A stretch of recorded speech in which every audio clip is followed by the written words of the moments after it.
नमस्कार, आदाब, सत श्री अकाल।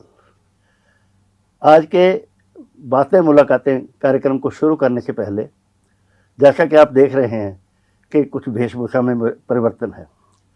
ये आज के अतिथि का आग्रह था।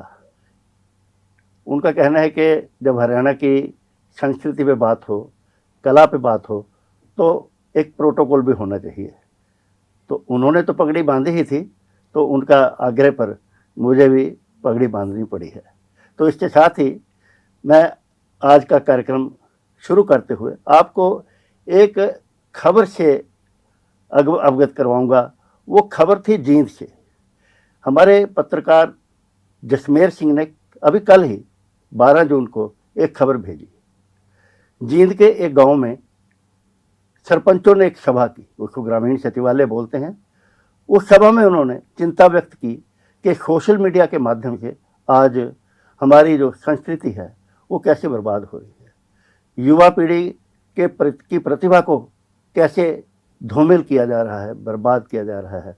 और इसके साथ ही हरियाणा की जो समृद्ध संस्कृति है, हरियाणवी सांस्कृतिक संरचना है, उसको जो रसातल में ये सोशल मीडिया लेकर जा रहा है।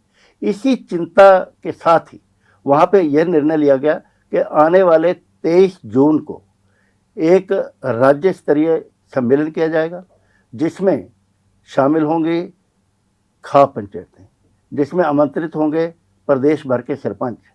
तो इसमें ऐसे लोगों को भी बुलाया जाएगा जो हरियाणा की संस्कृति को बढ़ावा देने के लिए, हरियाणा की भाषा को, हरियाणा की कला को उन्नत करने के लिए जो एक्टिविस्ट काम कर रहे हैं। तो इसी खबर को देखते हुए हमने विचार किया कि आज के कार्यक्रम में आज की बातें मुलाकातें होनी चाहिए एक ऐसे व्यक्ति से जो हरियाणा की संस्कृति को एक धरोहर के रूप में समाहित करने का प्रयास में है। वो उनकी अगर परिचय दिया जाए तो वो पत्रकार भी हैं, शिक्षाविद भी हैं और सांस्कृतिक धरोहर को बचाने के लिए, उसको संवारने के लिए, उसको संचित करने के लिए भरसक प्रयास वो कर रहे हैं। वो हरियाणा पत्रकारिता विभाग के निदेशक भी हैं और वहाँ के जो इंस्टीट्यूट है उसके निदेशक भी हैं, और उसके साथ ही वो जो अमृतोत्सव जो मनाया जा रहा है उसके भी वो निदेशक हैं या उसके प्रभारी हैं। मेरी मुराद है डॉक्टर प्रोफेसर महासिंह पुनिया से। तो पुनिया साहब, आपका बहुत बहुत स्वागत है आज के हमारे इस कार्यक्रम में। सर नमस्कार, बहुत बहुत आभार, आपने मुझे आज आपके स्टूडियो में आने का मौका दिया।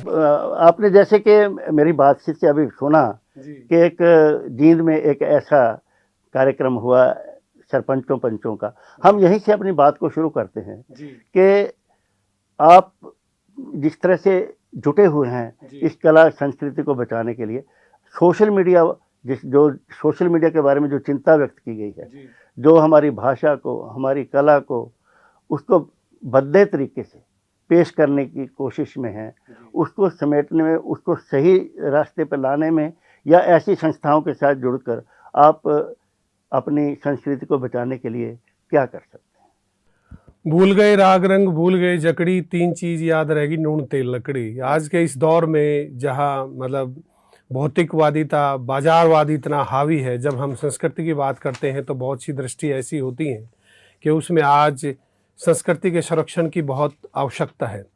संस्कृति के संरक्षण के क्षेत्र में बहुत से विद्वान भी इस सेवा में अपनी सेवाएं दे रहे हैं, बहुत सी संस्थानों ने इसमें महत्वपूर्ण भूमिका निभाई है।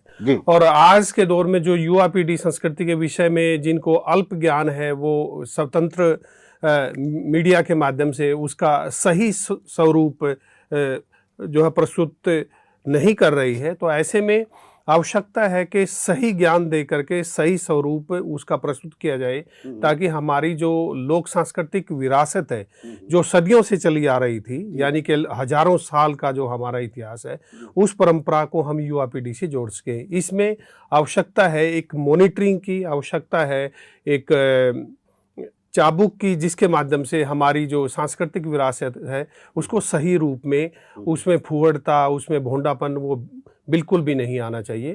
तो क्योंकि हमारे जो बड़े बुजुर्ग हैं उन्होंने इस सांस्कृतिक विरासत के संरक्षण में महत्वपूर्ण भूमिका निभाई है। वैदिक काल से लेकर के आज तक, आज आप देखते हैं हमारी जो सांस्कृतिक परंपराएं हैं वो चली आ रही हैं। और इस तरीके से आप देखते हैं कि थानेसर में और महाराजा हर्षवर्धन की बहन के समय यानी कि राज्यश्री की विवाह के अवसर पर भी गीतों का गायन किया गया था। तो इससे पता चलता है कि हमारे गीत गाने की परंपरा, हमारी सांस्कृतिक विरासत कितनी जो है प्राचीन है। लेकिन वर्तमान में बहुत कुछ बदल रहा है। उस बदलते हुए स्वरूप में आवश्यकता है हमारे को थोड़ा सा ये समझने की कि उसको सही स्वरूप में प्रस्तुत करें ताकि युवा पीढ़ी पे उसका बुरा असर ना पड़े। देखिए, आप डॉक्टर साहब विशेष तौर पे, खास तौर पे कुरुक्षेत्र विश्वविद्यालय में केंद्रित हैं जी। और कुरुक्षेत्र में आप सांस्कृतिक धरोहर को एक छत के तले जी संजोने का एक प्रयास कर रहे हैं जी। एक प्रोजेक्ट जो बहुत चर्चित रहा है जी जी वो है धरोहर। जी सर। तो आप धरोहर के बारे में और इस कल्चर को, जो हमारी संस्कृति है, इसको संजोने के लिए कुरुक्षेत्र में जी और धरोहर को लेकर आप अपने क्या विचार व्यक्त करें? कुरुक्षेत्र विश्वविद्यालय हरियाणा का सबसे पुराना विश्वविद्यालय है जी। और इस विश्वविद्यालय ने हरियाणवी संस्कृति के संरक्षण में बहुत महत्वपूर्ण भूमिका निभाई है जी। और उसमें एक कड़ी है धरोहर। जी। सन 2004 में धरोहर हरियाणा संग्रहालय की शुरुआत हुई और मुझे भी गांव-गांव में जाकर के और पूरी टीम जो है उस समय के vice chancellor doctor RP Hooda के नेतृत्व में हम लोगों ने काम किया, जिसमें रघुविंदर तंवर जी भी शामिल थे और दूसरे हमारे साथी शामिल थे। मैंने व्यक्तिगत रूप से लगभग 6 लाख किलोमीटर की गांव की यात्रा की और 20,000 से ज़्यादा जो पुरानी विषय वस्तुएं थी उनका संकलन किया।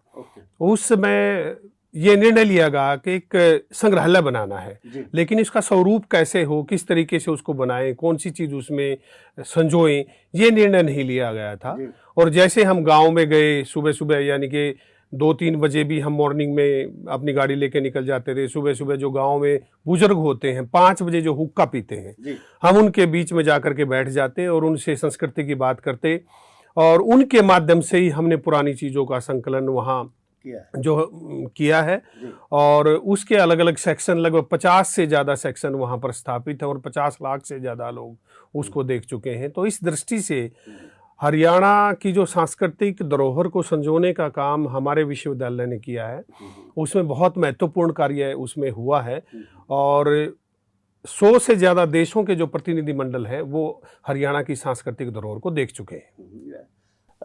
लेकिन महासिंह जी, एक थोड़ी सी दुर्भाग्यपूर्ण बात कह सकते हैं कि आज वो हरियाणा जिसको कहते हैं कि हरियाणा में देश है हरियाणा जहाँ दूध दही का खाना, वहाँ पे हरियाणा की जो परंपरागत पहनावा है, वहाँ की नृत्य कला है, घाघरा है, वो कुछ मंचों तक, कुछ आयोजनों तक ही सीमित होकर रह गया है।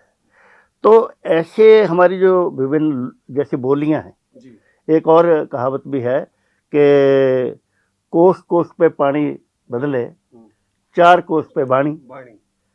तो ये बाणी को कैसे सहेजा जाए हरियाणा की, इस घाघरे को, इस चुनरिया को, इस रागनी को कैसे संजोएं, कैसे हम अपनी भावी पीढ़ी तक लेकर जाएं ताकि ये भाषा जिसको हरियाणवी बोली कह सकते हैं, इसको बचाया जा सके और इसका प्रसार भी किया जा सके।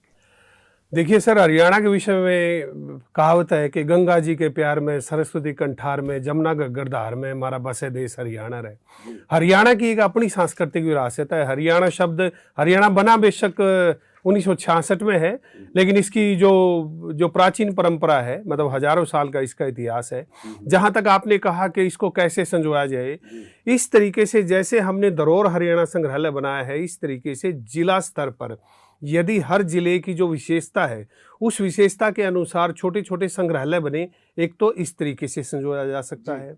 दूसरा सर, हमारे जो माननीय कुलपति डॉक्टर सोमनाथ सचदेवा जी के नेतृत्व में हमने प्रयास किया और अपनी जो सांस्कृतिक विरासत को संजोने के लिए हमने रिचुअल्स को, सांग को और हमारी जो रागनी है, जो गायन शैलियाँ हैं और इसके साथ ही लूर नृत्य लूर नृत्य जो 50 साल पहले समाप्त हो गया था, हमने 2 साल पहले उसको विश्वविद्यालय में युवा जो उत्सव है, यूथ फेस्टिवल है, उसके साथ जोड़ने का प्रयास किया।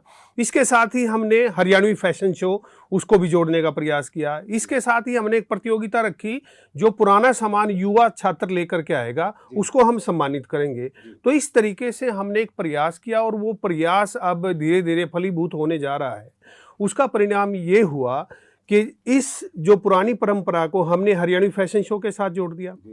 आज के दौर में हरियाणवी जो बोली की आप बात कर रहे हैं, हरियाणवी बोली नहीं, मैं तो इसे भाषा कहूँगा, क्योंकि जिस भाषा की 4-5 उप बोलियाँ हों वही जो है यानी कि भाषा होती है। अब हमारे यहाँ ब्रज भी है, अहिरवाटी भी है, हमारे यहाँ मतलब बांगरू भी है, हमारे यहाँ कोरवी भी है, तो इस तरीके से हमारे यहाँ मेवाती भी है।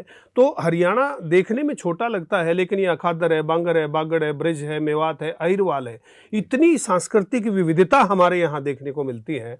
उस सांस्कृतिक विविधता के अनुसार संग्रहालय बनने चाहिए, ताकि जो बोली है, जो भाषा है, जो लोक परिधान है, जो रीति रिवाज हैं, जो लोक परंपराएं हैं, जो लोक मान्यताएं हैं, उनका संरक्षण हो सके। लेकिन एक बात महासिंह जी, ये तो जग जाहिर है कि आज हर क्षेत्र में अंग्रेजी का बोलबाला है जी।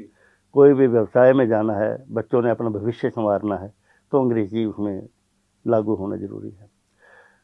तो हमारी जो किताबें हैं, जो हमारी जो प्राथमिक हमारी पाठशालाएं हैं, उसमें भाषा विभाग या गवर्नमेंट, हरियाणा गवर्नमेंट, क्या आप उनके साथ कोई अपना सहयोग करके उनको कोई सलाह देकर किताबों के भीतर ऐसी चीज़ें शामिल करवा रहे हैं? बिल्कुल जी। इसमें देखिए, अभी जो पिछले दिनों माननीय मुख्यमंत्री जी ने एक जो हरियाणवी फिल्मों के प्रमोशन के लिए कार्यक्रम किया, और उसमें उन्होंने ये आह्वान किया जो फिल्म बनाने वाले हैं कि भाई हरियाणवी भाषा और संस्कृति को लेकर के आप जो फिल्म बनाइए। और इसमें बहुत हद तक आप चाहे सुल्तान है, चाहे दंगल है, चाहे दादा लक्ष्मीचंद है यशपाल शर्मा की, उसमें जो मैंने भी अभिनय किया है, मैं भी उसमें शामिल हूँ। और इस तरीके से 70 से ज़्यादा हरियाणवी फिल्में बन चुकी हैं, और इसमें पगड़ी और दूसरी जो हमारी फिल्में हैं उनको नेशनल अवार्ड भी मिला, दादा लक्ष्मीचंद को भी अनेकों इंटरनेशनल अवार्ड मिले हैं। तो इस तरीके से एक तो फिल्मों का हमारा माध्यम है, उस तरीके से हम कर सकते हैं। दूसरा जो हमारा SCRT है, जो स्टेट का हमारा जो पाठ्यक्रम बनाता है, उन्होंने भी जो धरोहर नाम से एक जो पाठ्यक्रम है वो शुरू किया है, ताकि जो बचपन में यानी कि 5वीं क्लास में, 8वीं क्लास में, 9वीं क्लास में, 10वीं क्लास में जो बच्चे हैं, वो हरियाणा की जो सांस्कृतिक धरोहर है, जो विरासत है, उसको पढ़ सके। इस तरह के जो प्रयास जारी हैं, अनिवार्य है वो। हाँ, इस तरह का मतलब जो है अनिवार्य लागू कर दिए गए हैं, यानी कि छोटे लेवल पर जो है इसकी शुरुआत हो चुकी है। दूसरा, सोशल मीडिया का जो दौर है, इसमें आप देखते हैं आज के दौर में बहुत सारे हरियाणवी चैनल जो है शुरू हो गए हैं। ये भी एक अच्छा संकेत है। फिल्मों के माध्यम से हमारी जो भाषा है उसका व्यवसायीकरण हो रहा है, ये भी एक अच्छा संकेत है। और हरियाणवी को जहां आज से 10 साल पहले हरियाणवी बोलते हुए गर्व की अनुभूति व्यक्ति नहीं करता था, वर्तमान दौर में फिल्मों के माध्यम से ये प्रभाव जरूर पड़ा है कि आज हरियाणवी बोलते हुए हर एक आदमी गर्व की अनुभूति करता है, अपने आप को पिछड़ा महसूस नहीं करता। डॉक्टर साहब, देखिए, एक तो हरियाणा के बारे में बड़ा प्रसिद्ध है कि हाजिर जवाब बहुत होते हैं। जी जी। और जवाब ऐसा लगेगा कि उल्टा होता है, लेकिन बड़ा उसका जो महत्व है, जो उसका मीनिंग है, अर्थपूर्ण होता है, बहुत बहुत अर्थपूर्ण होता है। तो ऐसे ना केवल फिल्में जी, ऐसे नाटक, ऐसे मंचन जी, और इसके साथ साथ एक चीज और जो अभी देखने में आई है, जो एक ट्रेंड बदला है जी। फिल्मों में आमतौर पे पंजाबी जो गाने हैं या पंजाबी संवाद हैं, उनको ज़्यादा जोड़ा जाता रहा है। लेकिन पिछले कुछ समय से ये इस ट्रेंड में थोड़ा सा परिवर्तन आया है जी। हरियाणा के गायक जी बड़े प्रसिद्ध होते जा रहे हैं जी जी। हरियाणा की जो मैं कह रहा हूँ, जैसे हाजिर जवाबी की बातें जी जी, ये बहुत ज़्यादा उठाई जाती हैं। हाँ जी, हाँ जी। और चुटकुलेबाजी जैसे होती है। हाँ जी। तो ये चीज़ें जो है, ये मैं इसके साथ ही मैं एक बात और कहना चाहूँगा। जब आपने बात की है शिक्षा की, पढ़ाई के अंदर अपनी विरासत को समेटने की, बड़ी प्रतियोगिताएं जो होती हैं जी, चाहे वो सिविल सर्विसेज की प्रतियोगिता हो या और हो, उसमें क्यों नहीं ये चीज़ें शामिल की जा सकती कि भाई जो कला, जो संस्कृति हमारी है, समृद्ध संस्कृति, उसकी बातें, उसके प्रश्न बीच में शामिल किए जाएँ। ये सारी चीज़ों का आप, जो मैंने पहले बात की है गाने की, हाजिर जवाबी की और बड़ी कक्षाओं में। देखिए सर, इसमें हरियाणा की जो हाजिर जवाबी नहीं, मैं तो हरियाणा में कहता हूँ कि हरियाणा में हाजिर जवाबी भी, यहाँ चुटकुले भी, यहाँ गप भी हैं, यहाँ गपोड़ भी हैं, यहाँ गड़ंग भी है, यहाँ बतंगड़ भी है, यहाँ मस्करी भी है, यहाँ मतलब आप देखते हैं पहेली भी है और मेवे भी है। मतलब यहाँ तो मतलब मैं कह रहा हूँ कि हरियाणा की संस्कृति के ऐसे मोती हैं जो बिखरे हुए पड़े हैं और हास्य की 35 से अधिक विधाएं यहाँ पर देखने को मिलती हैं। उसमें चुटकुला तो एक है, तो इसमें गप, गपोड़, गड़ंग तीनों बिल्कुल अलग हैं अपने आप में। तो उस तरीके से, और आज के दौर में बहुत से चैनल आप देख रहे हो कि राष्ट्रीय स्तर पे बहुत से चैनल केवल हास्य ही चैनल है, और इस तरह के हरियाणवी में भी इस तरह के एक्सपेरिमेंट किए जा सकते हैं जिससे हमारे युवाओं को रोजगार मिले। और दूसरा, पिछले 10 साल में हमारे युवाओं ने, युवा लेखकों ने और युवा जो गायक हैं उन्होंने बहुत महत्वपूर्ण काम किया है, और अंतर्राष्ट्रीय स्तर पे हमारे जो हरियाणवी सॉन्ग्स हैं उसके जो लाइक्स हैं, उसके जो व्यूज हैं, मिलियंस में पहुंच गए हैं विदेशों में जितने। एक और बहुत जो महत्वपूर्ण जो भूमिका पिछले 10 साल में सामने आई है कौशल जी, कि हरियाणा के बाहर, चाहे ऑस्ट्रेलिया है, चाहे कनाडा है, चाहे अमेरिका है, ब्रिटेन है, वहां पर जो हरियाणवी है, जो 90 के दशक में पंजाब के लोगों ने किया, वही काम उन्होंने शुरू कर दिया। वहां पर अपनी एसोसिएशन बना करके और हरियाणवी कलाकारों को आमंत्रित करना शुरू कर दिया है। तो उस कड़ी में पिछली बार मैं मतलब AHA के जो निमंत्रण पर ऑस्ट्रेलिया में गया था, और वहां पर 2000 से ज्यादा परिवार इकट्ठे होकर के मतलब हरियाणवी सांस्कृतिक तीज त्योहार मनाते हैं। तो इस तरीके ये परंपरा शुरू हो चुकी है, और मुझे लगता है कि आने वाले दिनों में इसके बहुत सार्थक परिणाम आएंगे। और हरियाणवी, जो मैं ये कहता हूं कि हरियाणवी जो गीत है वो पंजाब से कहीं, आज के दौर में पंजाब से कहीं पीछे नहीं है। तो उस दृष्टि से एक नए एक्सपेरिमेंट कर रहे हैं। हरियाणवी रैप भी आ गया है, हरियाणवी पॉप भी आ गया है, और हरियाणवी फैशन शो भी आ गए हैं, और हरियाणवी फिल्म फेस्टिवल आ गए हैं। तो ये जो एक मुहिम चल पड़ी है हरियाणवी संस्कृति को बचाने के लिए, इसमें आने वाले दिनों में मुझे लगता है कि इसके सार्थक परिणाम होंगे, और मुझे तो ये लगता है कि हरियाणवी संस्कृति का भविष्य बहुत ज़्यादा उज्ज्वल है। आपने अभी एक बात की कि हरियाणा के गाने की और दूसरी हाजिर जवाबी की जी, कोई ऐसा कोई गीत के कुछ दो शब्द, कुछ दो पंक्तियां गुनगुना सकेंगे या कुछ बोल सकेंगे, ऐसा कुछ? नहीं, उसमें जैसे आप देख सकते हैं कि जैसे कड़का होता है, कड़का में किसी के घर कोई मेहमान आ गया तो उन्होंने खीर बनाई, पति पत्नी थी, तो मतलब मेहमान आते ही उन्होंने निर्णय लिया भाई हमने तो अपने लिए बनाई थी, अब ये जो है बटेऊ आ गया, इसको खीर तो खिलानी नहीं। बटेऊ अतिथि, हाँ अतिथि आ गया, इसको तो खीर जो खिलानी नहीं। तो उसने अपने घरवाली को कहा, मतलब वो भी बाहर चला गया और उसके जो घरवाली वो भी बाहर चली गई। तो शाम को आए, तो शाम को आने के बाद उसके घरवाले ने कहा, एक कड़का सुनाया कि मैं मर्द बड़ा होशियार तजर्बेकार खूब कड़के का, बुलदाने लेके गया था ईब आया हूँ तड़के का। तो उसकी घरवाली ने कहा कि मैं नार बड़ी होशियार तजर्बेकार खूब कड़के की, पानी की 2 गड़ लेन गई थी ईब आई हूँ तड़के की। और उनको पता नहीं था कि बटेऊ यहीं है। और बटेऊ खाट के नीचे से निकला और उसने कहा कि मैं बटेऊ बड़ा होशियार तजर्बेकार खूब कड़के का, गुड़ की गेल थारी खीर रगड़ गया ब्योस पड़ा तड़के का। तो इस तरीके से ये जो हाजिर जवाबी है, मतलब इसका कोई मुकाबला नहीं। अच्छा, अब कुरुक्षेत्र पे ही दोबारा आते हैं विश्वविद्यालय में, आप वहाँ पे आप एक अक्षर कार्यक्रम का आयोजन करते हैं, रत्नावली। बिल्कुल। और इसकी बड़ी जो बड़ी समृद्ध इतिहास इसके पीछे छिपा है। जी। इसके रत्नावली के बारे में आप चंद शब्द बताइए। देखिए सर, हमारा हरियाणा बनने के बाद हरियाणा उत्सव की शुरुआत हुई, और 1985 से जब अनूप लाठर जी वहाँ आए तो वो हमारा एक हरियाणा उत्सव की शुरुआत हुई, और 2006 में उसी उत्सव को रत्नावली उत्सव के रूप में जाना जाने लगा।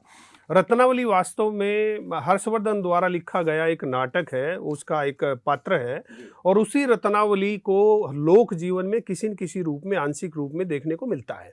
तो उसी के आधार पर मतलब हर्षवर्धन के काल में, यानी कि 620 से लेकर 642 या 47 तक का उनका कार्यकाल है, तो उस दौर से ये परंपरा चली आ रही। और जब आप बाण भट्ट की आत्मकथा पढ़ते हैं, जो थानेसर का इतिहास पढ़ते हैं, तो वहाँ पर मदनोत्सव होते थे। वहां पर यह पता चलता है कि एक महीना इस तरह के मदनोत्सव का आयोजन किया जाता था। उसी मदनोत्सव का आयोजन एक छोटा जो स्वरूप है वो रत्नावली है, जो हरियाणवी कलाओं के अलग अलग रत्नों से भरपूर है। तो इसीलिए उसमें वो हमारा 4 दिन का कार्यक्रम होता है, उसमें 3000 से ज़्यादा कलाकार भाग लेते हैं, 6 से ज़्यादा स्टेजेस होती हैं और लगभग जो 33 या 34 विधाएं हैं, तो उसमें सारे विधाओं में बच्चे भाग लेते हैं। बहुत एक भव्य आकर्षण हरियाणा का रत्नावली है। अब जैसे मैंने शुरू में कहा डॉक्टर साहब कि आप एक शिक्षक हैं, लेखक हैं, पत्रकार हैं और हरियाणा की विरासत को, कला को संवर्धन करने में अपनी भूमिका अदा कर रहे हैं। जी। ये सारी विधाएं, सारी जो आप अभियान जो चलाते हैं, इसमें आप अगर आपको चॉइस दी जाए कि इसमें से आप किसको प्राथमिकता किसको देंगे, एक नंबर 2, ये इतना कुछ करते हुए आप यात्राएं भी करते हैं ज़्यादा और बहुत से आयोजनों में व्यस्त रहते हैं, आप पत्रकारिता विभाग के निदेशक भी हैं, तो उस तरह से बच्चों के साथ पढ़ाने का, न्याय करना, समय देना, ये सारी जो क्या मजबूरियां हैं बीच में, कैसे आप ऐसे समय निकालते होंगे? और दोनों बातें, हाँ, क्या आप प्राथमिकता किस चीज़ को देंगे? इतनी विधाएं आपके पास हैं। देखिए सर, मैं पहले तो शिक्षक हूँ सबसे पहले। जब तक मैं क्लास नहीं पढ़ा लेता मुझे आनंद की अनुभूति नहीं होती। जी जी। दूसरा, ये निदेशक की जिम्मेवारी है, ये एक अतिरिक्त कार्यभार है, लेकिन मैं वहाँ पर भी अपनी जो जिम्मेवारी है पूरी ईमानदारी के साथ उसका निर्वहन करता हूँ। तीसरी जो बात है कि हरियाणा की जो लोक सांस्कृतिक जो विरासत है, इसको यदि जो प्राथमिकता जो देने की बात आप कह रहे हैं, मैं ये कहना चाहूँगा कि गाँव में जितने बूढ़े हैं, जितने बुजुर्ग हैं, जितनी महिलाएं हैं, जितने हमारे ताऊ हैं, ताइयां हैं, हमें आवश्यकता है उनकी डॉक्यूमेंटेशन करने की, क्योंकि वो अपने आप में चलते फिरते इंसाइक्लोपीडिया हैं। यदि वो पीढ़ी गुजर गई और उनकी डॉक्यूमेंटेशन नहीं हुई, उनके पास लोक कथाएं हैं, उनके पास लोकगीत हैं, उनके पास रीति रिवाज हैं, उनके पास परंपराएं हैं, उनके पास संस्कार हैं, उनके पास मान्यताएं हैं, उनके पास सब कुछ है। आवश्यकता है कि उन बुजुर्गों के अनुभव को संजोने की, डॉक्यूमेंटेशन करने की, ताकि आने वाली पीढ़ी उनके अनुभवों के माध्यम से कुछ सीख सके। अच्छा डॉक्टर साहब, आप विदेशों में भी बहुत ही यात्रा करते रहे हैं और साहित्य सृजन में भी, बाहर भी आप प्रचार प्रसार करते रहे हैं, तो मेरा अगला सवाल ये है कि आप हिंदी के जो कार्यक्रम होते हैं जी, उनमें भी भाग लेते रहे होंगे। विदेशों में जो है हिंदी के प्रति आप कितना लगाव देखना, आप अनुभव करते रहे होंगे? देखिए, मुझे 20 से ज़्यादा देशों में बाहर जाने का मौका मिला है, चाहे उसमें ऑस्ट्रिया हो, चाहे उसमें इंग्लैंड हो, चाहे उसमें ऑस्ट्रेलिया हो, चाहे उसमें उज़्बेकिस्तान हो, चाहे उसमें आपके जो है मतलब ये श्रीलंका हो और दूसरे वियतनाम हो, जितने भी देश हैं बाहर हम जो गए, साउथ एशियन कंट्रीज़ में हिंदी का पूरा बोलबाला है। इसके साथ ही सूरीनाम में आप जाओगे, वहाँ पर भी, इंग्लैंड में मैं रहा और वहाँ पर भी मुझे हिंदी का कोई अभाव देखने को नहीं मिला, क्योंकि जो भारतीय लोग हैं वो वहाँ पर इतनी संख्या में बस चुके हैं और वहाँ की सांस्कृतिक विरासत को के साथ साथ वो भारतीय जो विरासत है उसको साथ में संजोए हुए, उसको वो भारतीय संस्कृति का जो पेड़ है उसको सींचने का काम करते हैं। वो वहाँ पर छठ पूजा भी करते हैं, वहाँ पर होली भी मनाते हैं, दिवाली भी मनाते हैं, दशहरा भी करते हैं, वो सारी परंपराएं करते हैं। और मुझे ये लगता है कि हिंदी आज पूरे विश्व के बाजार के व्यवहार की भाषा बन चुकी है जी। और शायद यही एक कारण है कि आप देखते हैं कि इंग्लिश जो चैनल्स जो केवल अंग्रेजी में कमेंट्री करते थे, आज वो हिंदी पर आ गए हैं, क्योंकि उनको पता है कि बाजार हिंदी में है। सबसे ज़्यादा दर्शक जो है हिंदी में है। आज 60 करोड़ से ज़्यादा लोग हिंदी बोलते और समझते हैं और मतलब मैं और 40 से ज़्यादा देशों में हमारी हिंदी और सांस्कृतिक चेयर हैं जो हमारी स्थापित हैं, जहाँ पर हिंदी पढ़ाई जाती है। तो इस तरीके से हिंदी तो आज पूरे जो है विश्व की भाषा बन चुकी है और इसका भविष्य बहुत ज़्यादा उज्ज्वल है। डॉक्टर साहब, आप कला संस्कृति के साथ साथ हरियाणा में NSS से भी जुड़े हैं, राष्ट्रीय सेवा जो अपना जो राष्ट्रीय सेवा योजना है। जी जी जी। तो चंडीगढ़ में भी यहाँ पे जैसे PGI में है एक सारथी योजना चलती है, यहाँ सारथी के नाम से। तो तीमारदारों को, बीमारों को ले जाना, उनको सुविधाएं देना, ऐसा काम करते हैं। तो इस तरह की कोई योजना आपके मन में या कुछ ऐसी चलाई हो जो? नहीं, उसमें जी देखिए, हाँ, राष्ट्रीय सेवा योजना का मैं राष्ट्रीय स्तर का विद्यार्थी रहा हूँ, बेस्ट वॉलंटियर भी रहा हूँ और 24 से ज़्यादा नेशनल लेवल के कैंप मैंने अलग अलग देशों में किए हैं। वो सर शायद वही एक संस्कार थे कि जिसकी बदौलत धरोहर हरियाणा संग्रहालय बना। वही संस्कार थे कि आज मैं विरासत हेरिटेज विलेज भी 10 एकड़ में एक स्थापित कर रहा हूँ। वही वो संस्कार है कि जो मुझे अपनी संस्कृति के संरक्षण करने के लिए मुझे मजबूर कर रहे हैं। और इसके साथ ही बहुत सी ऐसी संस्थाएं हैं हमारे शहर में भी जो मतलब मेरे छात्र हैं, मतलब जितेंद्र और दूसरे साथी जो एक्सीडेंट हो जाते हैं रोड पर, उनको रक्तदान करना, उनको सेवा प्रदान करना, उनको इस तरह की फर्स्ट एड देना और गरीब लोगों की हेल्प करना। तो मैं बहुत सारी संस्थाओं से ही, ऐसी संस्थाओं से जुड़ा हुआ हूँ। वो भाव भी मेरे अंदर है, मानवीय भाव, और उससे मैं भी ये प्रयास करता हूँ कि मेरे हाथ से 2-4 बच्चों की फीस या मैं उनको पढ़ा करके आगे बढ़ा सकूँ। मैं पिछले 20-25 साल में ऐसा ही किया है। और मेरी जो धर्मपत्नी है, जो मतलब हमारे जो गली के कुत्ते होते हैं उनकी सेवा करके, हमारा पूरा परिवार इसी भाव से लगा हुआ है। अच्छा डॉक्टर साहब, हम समापन की ओर चलते हुए, जी जी, वैसे जब मैंने आपका परिचय मांगा तो वो परिचय इतना लंबा चौड़ा परिचय था कि जैसे उस पर भी एक पीएचडी हो सकती है। आपने मेरे को जो ग्रंथ भेज दिया पूरा अपने जो परिचय का, तो उसमें मैं ज़्यादा डिटेल में ना जाते हुए सिर्फ आपसे ये जानना चाहूँगा कि आपको बड़े पुरस्कार भी मिले होंगे, बड़ी लंबी फहरिस्त रही होगी, तो किसी एक खास पुरस्कार का जिक्र करना चाहें। मुझे ऑस्ट्रेलिया में मतलब हरियाणा गौरव रत्न जो प्राप्त हुआ है, और जन कवि मेहर सिंह हरियाणा साहित्य अकादमी द्वारा 2 लाख रुपए का पुरस्कार जो है यहाँ पर हरियाणवी संस्कृति के संरक्षण के लिए प्राप्त हुआ है। और इसके अतिरिक्त बहुत सारे मतलब लोगों का मान सम्मान ही सबसे बड़ा पुरस्कार वो मतलब मिलता रहता है आशीर्वाद के रूप में। अंत में कोई संदेश हरियाणा की जनता के लिए, हमारे श्रोताओं के, दर्शकों के लिए, कोई कला के और हरियाणवी संस्कृति के बारे में कुछ संदेश देना चाहिए? मैं ये संदेश देना चाहता हूँ, भाई अपनी जड़ों से जुड़े रहो, हरियाणवी बोलने में गर्व महसूस करो, बड़े बडेरिया की इज्जत करो, उनके संस्कारों को, इनके सरोकारों को समझो, उनके पास बैठो, उस सांस्कृतिक विरासत को, धरोहर को संरक्षित करके आगे आने वाली पीढ़ी तक जरूर पहुँचाओ। हरियाणवी लोक संस्कृति बहुत महत्वपूर्ण संस्कृति है, आवश्यकता है इसको और अधिक स्वरूप में, विस्तारित स्वरूप में लागू करने की, ताकि आने वाली जो पीढ़ी है वो अपने आप को हरियाणवी कहने पे गर्व महसूस कर सके। तो डॉक्टर साहब, आप यहाँ पे पधारे हैं, बहुत बहुत आपका धन्यवाद। जैसे आपने इतनी विस्तार से बातें बताई हैं, तो अगर दर्शक क्षमा करेंगे तो अगर मैं आपको एक साधुवाद के तौर पे ये कहना चाहूँ कि आप प्रोफेसर महासिंह पुनिया के साथ साथ प्रोफेसर धरोहर सिंह पुनिया भी हैं। सर, आपका बहुत बहुत आभार। आपका स्नेह मिला और आपका आदेश, और वो हरियाणवी में एक कहावत है कि मतलब जो बुआ का जी करे था फूफा लेना आ गया, तो वो वाली स्थिति है। तो हरियाणवी संस्कृति के प्रति मैं तो समर्पित हूँ, लेकिन आप इस चैनल के माध्यम से जिस तरीके से दैनिक ट्रिब्यून के माध्यम से युवा पीढ़ी को जोड़ने का प्रयास कर रहे हैं, मैं उसके लिए आपको बहुत बहुत बधाई देता हूं, और आने वाली पीढ़ियां आपकी ऋणी रहेंगी। बहुत बहुत बधाई। धन्यवाद, नमस्कार, थैंक यू। तो ये थे डॉक्टर महासिंह पुनिया, जिनके व्यक्तित्व कृतित्व से आप परिचित हुए हैं। उनकी उपलब्धियों, उनकी शख्सियत और उनकी कला के प्रति, हरियाणवी संस्कृति के प्रति उनकी जो देन है, उससे हमारे दर्शक, हमारे श्रोता और ख़ास तौर पर युवा वर्ग कुछ न कुछ प्रेरणा जरूर लेगा, ऐसा हमें विश्वास है। इसी के साथ कार्यक्रम को यहीं विराम देते हैं। फिर मिलेंगे किसी नए कार्यक्रम में, बातें मुलाकातें में। धन्यवाद, नमस्कार।